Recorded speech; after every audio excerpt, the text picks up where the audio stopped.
Sindh assembly ने कुदरती वसाइल पर वफाक को एग्जेक्टिव पावर देने की करारदाद मंजूर कर ली।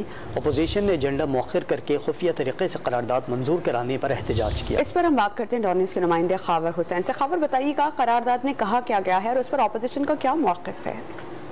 जी, सोने चांदी की और तांबे की कानों की एग्जेक्टिव पावर जो है वो विफाक के हवाले करने के हवाले से जो करारदादें मंजूर की गई हैं, इस हवाले से अब ये सामने आ रहा है कि मुल्क के में जितने भी मिनरल्स और माइनिंग के इख्तियारात हैं वो विफाक को सुपुर्द हो गए हैं।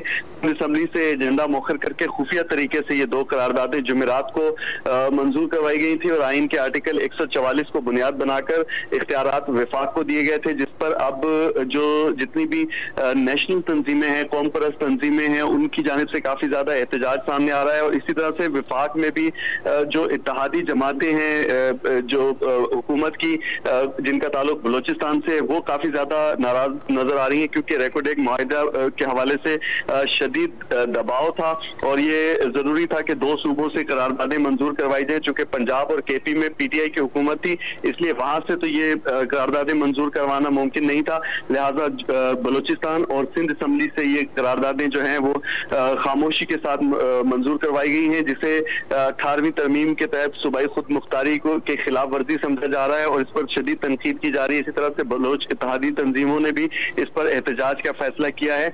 उनका ये कहना है कि सिंध हुकूमत और पाकिस्तान पीपल्स पार्टी जो खुद को आइन की चैंपियन समझती है और 18वीं तरमीम की मौजिद भी है, उन्होंने 18वीं तरमीम की खुद को फाला भी कहती है, लेकिन ये शब खून मारा गया है 18वीं तरमीम पर और इस तरह से चोरी छुपे दो करारदादें मंजूर करवा के जो 18वीं तरमीम है उसके मुताबिक जो सूबे के इख्तियारात हैं वो उसको दे दिए गए हैं। बहुत शुक्रिया खावर।